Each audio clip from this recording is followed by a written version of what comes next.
Good morning, everyone present here. The greatest danger in life is not what we aim too high and miss, it's what we aim to and lose.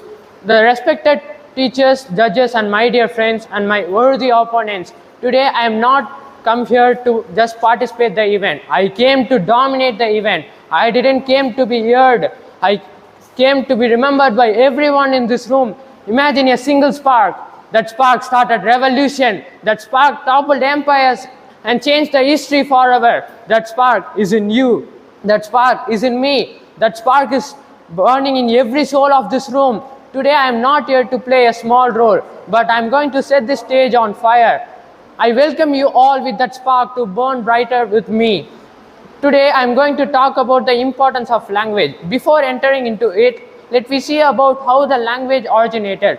A new survey of historical evidence suggests our language capacity originated at least 135 years ago and might have entered the social use 1 lakh years ago. The earliest known written form of language existed around 3200 BCE in the Sumerian civilization of Mesopotamia in the present-day Iraq. This system is also known as cuneiform writing system.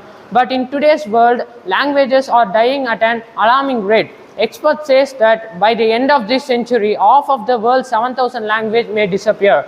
Language is the greatest gift humanity possesses. It is far more than a tool for talking and express our feeling. It is the foundation who we are. Language gives us identity. The first word we learn shape how we feel, how we think, and how we belong. A child who says mama in English, amma in Tamil, ummi in Arabic, and mer in French, they are not just learning a word, they are inheriting a culture, a way of loving, a way of belonging. Our mother tongue carries the laughter of our grandparents and memories of our childhood. Language is the engine of progress. Newton needed words to explain gravity. Gandhi needed words to awaken a nation. Malala needed words to fight for her education. Without a language, one idea remains trapped inside one mind. With language, one idea can change the arc of the history. Every empire that ever tried to kill a language could not kill it. Rome could not kill Greek, British could not kill Tamil, Hindi, Bengali, or 100 others. Every revolution you admire began with someone daring to speak. I have a dream, said Martin Luther King Jr., and millions marched.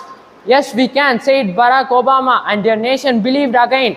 Vande Mataram echoed in the streets of India and shook an empire. A simple sentence spoken at right time can bend the arc of the history. Words never believe the lie. Words are just words.